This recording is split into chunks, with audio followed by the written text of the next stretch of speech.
Right, today I'm doing an update video on the Shark NV601, the UK version.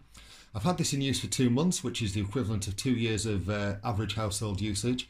So cleaning a property, cleaning your house once a week, 52 weeks a year.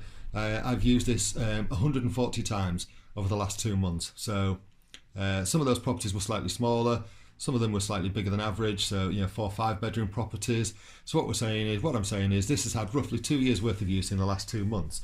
So let's have a look at it and see what it's like, and see what I like and see what I don't like about it. So let's start at the top. I'm going to start with the handle.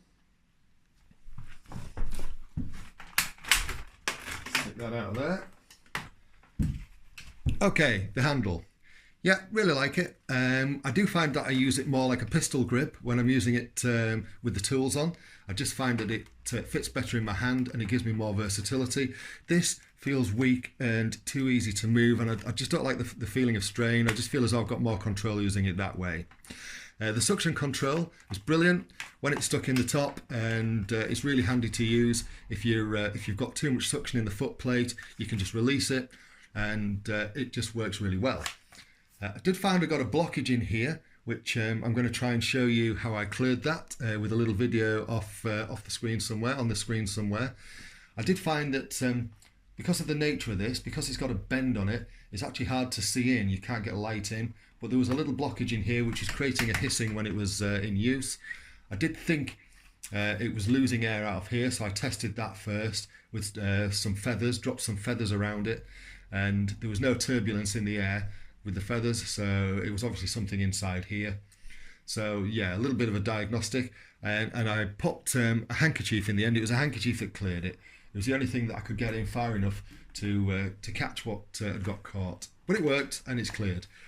Only thing I don't like about this is this now feels loose, presuming that's showing up, and that has come looser in time, and that I don't like that, but I guess everything has wear and tear value, and the amount of use it's had, that's kind of understandable. So if I just take the cable off. In terms of the cable ties, I did tell you I wouldn't be using those, and as you can see from, I'll take this off, as you can see my cable is in very good condition. There's no kinks in it, there's no bucks or burrs, which you'll find if you wrap the cables around these cable holders, you will find that the cable eventually kinks. And I don't like that. I find it a bit risky. The wand release button is here. Press that and the wand pops out. Now it does catch, and this is the only thing that I am worried about, because there's a little notch on here that that catches inside the vacuum, and this releases the notch that feeds into it, and that will eventually go. It is starting to show signs of wear now, which won't show up on camera, so I'm not going to waste time. But there is some wear in there, and it is starting to give, and eventually that won't last. On the plus side, the length of this wand is fabulous. It's great for getting up into the high parts of the ceiling, and it's also good for doing your skirting boards with the tools on. So very good, I do like that. In terms of the tools, let's talk about these. These are possibly the worst aspects of this whole device. Let's look at the upholstery tool first. You can see the condition that's in. Shocking. Not lasted at all. Very poor quality. And for a premium device, you'd expect the tools to be premium too. And that's, as I say, it's just poor. In terms of the brush, I did say right from the off I was going to have a love-hate relationship with this brush, and I wasn't wrong. And plus side, I like the fact that it's narrow. I like the fact that this brush is narrow and it gets into all the little cracks and crevices that a fatter brush won't get into. But these bristles are just dreadful. They're just so weak and pitiful, and I'd like something stronger. I'd like to see something a bit more robust. I mean, you can see it's been heavily used. And the other downside is most edging tools are around about that long. However, you lose so much of the length of the edging tool because of the brush. The brush actually stops you having length on the tool. So, that's pros and cons. I knew there was going to be things I loved and hated about that, but by and large, I think these two tools are pretty poor. really poor quality, especially considering the quality of the machine. Okay, so moving on to the canister. Canister, quick release, pops off. I like that. I also like the fact that there are two buttons to open the canister at the top and the bottom end. You pop that one and the dust drops out the bottom. If you've got any stuck, you can release the top one and then you can free it up. Really easy to empty, dust-free cleaning. You don't get any dust on your hands while you're emptying it. Really handy, like that a lot. Filters. I found the filters for this thing as rare as rocking horse poop to get hold of. Really shocking. I couldn't get them all. They're not even on the Shark website. Absolutely dreadful. So what I've had to do is I've had to buy other filters and try other ones that fit, Shark ones. And yeah, so these aren't the filters that actually came with it. This one's actually a tall filter that I bought for a different device, a different Shark device, which I've cut down and to fit. And I do actually really like it. It works really well. You can see that these filters do get gunked up. Now, believe it or not, this one has been in the device, it's been in the vacuum for 1 day. 1 day and it's starting to clog up. I'd say that's a good thing in the sense that it proves how much the machine is taking up, because the suction is fabulous on it. I can't fault the machine for that. It's absolutely wonderful. However, these filters do need sort of like cleaning out more regularly than recommended in the Shark manual. I replace them every 2 days, which is roughly 6 to 7 properties, 8 or 9 on my heavier days. So yes, they do get replaced every 2 days and cleaned out. Chucked in a little. I've got a little bag, a little cloth bag. I put them in a little cloth bag and put them in the washing machine. The other filter, the felt filter, as you can see, that gets a lot of hammer too. I'm going to drop dust all over my floor there, but that's ready for replacing soon too and cleaning out. But these do work really well. They just need taking out and servicing more often probably than the Shark one Shark book recommends. Let's have a look at the HEPA while we're here. That just pops off at the bottom.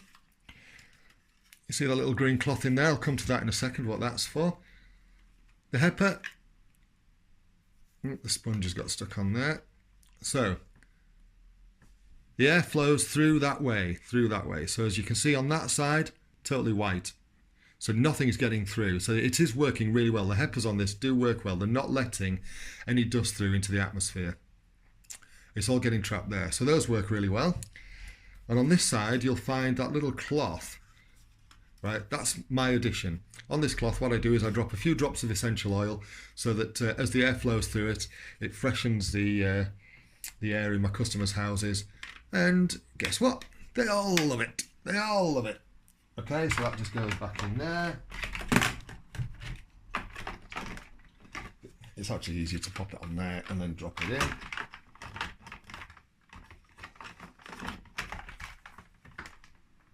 That back on. Yeah. Right, okay, so let's put that in there. Good, so that's back. Right, okay.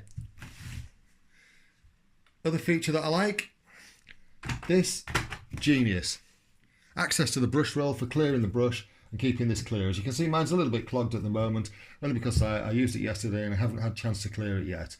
But that's a really good idea. It keeps that really, it allows you to, gives you good access to the brush and helps you keep your brush clear. The wheels are still solid. No wobbliness on the wheels. Good bearings or whatever it is that they've used on those. They work really well. The lift off feature, where you press the button on the top to lift this away, never used it. I just use, because I just lift the whole thing. When I go up the stairs, I just lift the whole thing, take the whole thing with me. So yeah, I've not used that feature, but it is useful, I guess, for some people who, if this is a bit heavy for some people while attached to this, it does give you that option. But it's not a feature I've ever used. So one more thing, we will just have a look at the underside of the machine, just so you can see what condition that's in. As you can see, the brush, as I said, it already said, is ready for cleaning, but it's in good nick. There's a felt here, right? it's in really good condition still, and that surprised me because some of the floors that I clean are really quite rough. With like floorboards with nails protruding and so on, and it makes me cringe every time I catch it. And I don't know whether this is showing up, but the edge of this, the edge of the brush here, the edge of the suction, well, just the edge of the machine, the edge of this edge. Come on, Cal, get your words out. This edge here, you can see where it's kind of got a little bit chipped and so on, where it has hit some things on the floor. But it's not affected the suction. The suction's still absolutely superb. So yeah, the edge at the bottom of this, it's in really good condition. These little brushes here, little rollers here, they're still working well. They're not bunged up or anything. Wheels are still fine. And that's about it. So after 2 years worth of use, the equivalent of 2 years worth of use, don't expect the tools to last. They're dreadful, absolutely dreadful. Really poor quality, especially this upholstery tool. And this brush needs stiffer bristles. Shark, if you're listening, these need stiffer bristles. And I don't know what you can do, because I appreciate that you've tried to sort of like, you know, make everything fit on the machine well. And it does, it stays on well, and I like that. It's a good thing, but the compromise is you've lost length on here, so that there's so many little bits that you can't get into where you could do with that extra reach. As I said, love the narrowness, but the quality of the bristles are just shocking, absolutely shocking. Right, that's it. Hope that's useful for you. Overall, yes, I do recommend this machine. The suction is superb. It does do a bang-on job, better than any of the other vacuum I've had. So top marks for that, Shark. But just sort your tools out, because they're crap, absolutely crap. Okay, cheers, bye.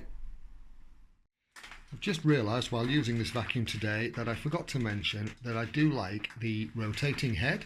I think that's great.